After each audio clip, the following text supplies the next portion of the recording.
But by the time we get to Irenaeus, a third-generation believer and spiritual grandson of the Apostle John, we see many in the ancient world believing that Jesus will return one day in order to establish his millennial reign. Along those lines, I interestingly came across this quote from Eusebius, church historian and right-hand man of the Emperor Constantine, when he explains what happened. He recounts the testimony of a certain Papias, whose writings were available to Eusebius, but we have since lost to the winds of history, and how this Papias, a contemporary of Polycarp, who also allegedly knew the Apostle John, was responsible for the early spread of this doctrine. Accordingly, Eusebius says, the same writer, that's Papias, has recorded other accounts as having come to him from unwritten tradition. Among other things, he says that after the resurrection of the dead, here's the premillennial part, there will be a period of 1,000 years when the kingdom of Christ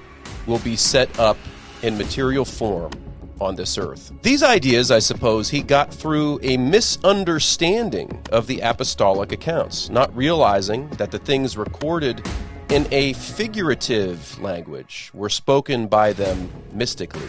And then it's hard not to find Eusebius's commentary on Papias comical. He continues, for he, Papias, certainly appears to be a man of very little intelligence, as one may say, judging from his own words. Yet he was the reason that so many ecclesiastical writers after him held the same opinion, on the grounds that he was a man of the early period, like Irenaeus, for example, and anyone else who has expressed similar ideas. So what am I getting at here? Eusebius's words, written about 150 years after the life of Papias, look on his interpretation of Jesus' millennial reign, as we see it depicted in Revelation chapter 20, with a bit of disdain.